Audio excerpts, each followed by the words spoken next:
আসসালামু আলাইকুম। কি অবস্থা তোমাদের সবার? আল্লাহর রহমতে এখন আমি অনেক ভালো আছি। তো ড্রাগন ফল নিয়েই চলে আসলাম। মানে এটা কখন যেদিন থেকে ফার্স্ট শুরু হয়েছিল ঠিক সেদিন থেকে। বাট ওইদিন থেকে না, এর আগেই শুরু হয়েছিল। বাট আমি হচ্ছে মাঝারি সাইজের হলেই হচ্ছে তখন থেকেই ভিডিও করা স্টার্ট দিয়েছিলাম। ওইদিন থেকে আজ অবধি আমি একটু করে এটার ভিডিও করে রেখে দিয়েছিলাম। সেদিনকে ছিল ওটা কচি আর আজকে এটা পেকেও গিয়েছে। তোমাদের সাথে সেটাই শেয়ার করব। মানে শুরু থেকে কচি থেকে এটা ফুল ফোটা এমনকি ধীরে ধীরে পেকে যাওয়া অবধি তোমাদের সাথে শেয়ার করতেছি। প্রথমেই ছিল এটা কচি অবস্থায়, পরে এটা ফুল হয়, এখন এটা আস্তে আস্তে পেকেও যায়। আর আমি হচ্ছে এটা হারভেস্টও করে নেব। আর হারভেস্টের ভিডিওটা আমি অন্য ভিডিও দেবো।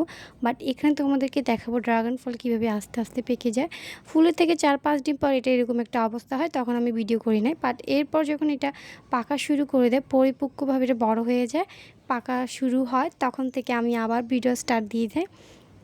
তো এরপর হচ্ছে এই দিন মানে যেই দিনটা আমি দেখলাম যে একটু পেকে আসছিলো, ওই দিন থেকে ভিডিও করতেছি। আর এখন থেকে এটা পাকা স্টার্ট, মানে আজকে হচ্ছে এটার প্রথম দিন।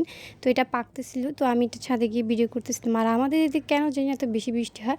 আর আমি যে মানে জুতাটা পরছি এটা আমার আব্বু জুতো পরে আসছে, কারণ আমার জুতা যদি পরে আমি ছাদে আসতাম প্যাকের মধ্যে আমি নিশ্চয়ই পড়ে যেতাম। কারণ আমাদের উঠানে এত বেশি প্যাক হয়েছে। আর আমাদের এদিকে মানে কাদাকে সবাই এমনিতেই প্যাক বলে, তোমরা আবার কেউ কোনো কিছু ভেবে নিও বা আমার মাইন্ড করে অন্য কিছু বলো না।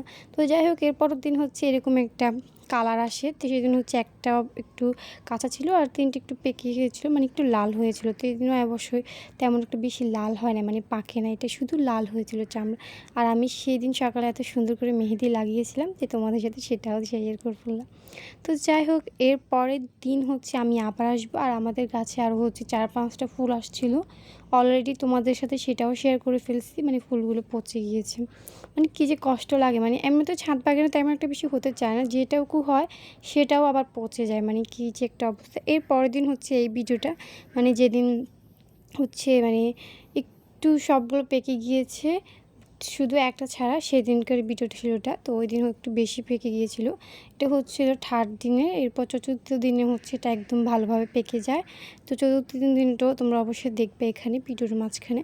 তো যাই হোক, আমি সবগুলো ভিডিও ক্লিপভাবে দিয়েছিলাম। আর আমার এত বেশি এক্সাইটেড ছিলাম যেগুলো কবে হারভেস্ট করবো, মানে কবে এগুলো আমি নিয়ে সংরক্ষণ করে খাবো, আমার এত বেশি এক্সাইটেড ছিলাম। তো যাই হোক, সবগুলো গাছে কি সুন্দর সুন্দর ফুল ফুটছে। এই যে আজকে সকালবেলায় হচ্ছে এটা ভিডিও করা, আর বিকেলেই হচ্ছে এটা হারভেস্টিং করে নেওয়া। তো যাই হোক, এখানে তো আমার আজকে সকালে সবগুলো ড্রাগন কিন্তু পরিপক্কভাবে পেকে যায়। আর আমি এটা দেখে কী যে খুশি। আর এগুলো কীভাবে পেকে যায় বুঝবা যখন এগুলো চামড়া একদম লাল টকটকা হয়ে যাবে, এমনকি মুখে দিয়ে একটু ফাটল ধরবে, তখন ভাববে এটা একদম মজার ইয়াম্মি মিষ্টি হয়ে গিয়েছে, মানে পেকে গিয়েছে। আর মুখে দিয়ে একটু মানে ফাটল শুরু হয়, তো তখন হচ্ছে এটাকে হারভেস্টিং করে নেওয়া ভালো। তো আমি অবশ্যই তোমাদেরকে দেখাবো ভাবছিলাম, পরে কেন জানি না মনে নেই। বাট তোমরা একটু দেখলেই বুঝতে পারবে একটু ফাটল ছিল। তো আজকের মতন এখানে, খুদা হাফেজ।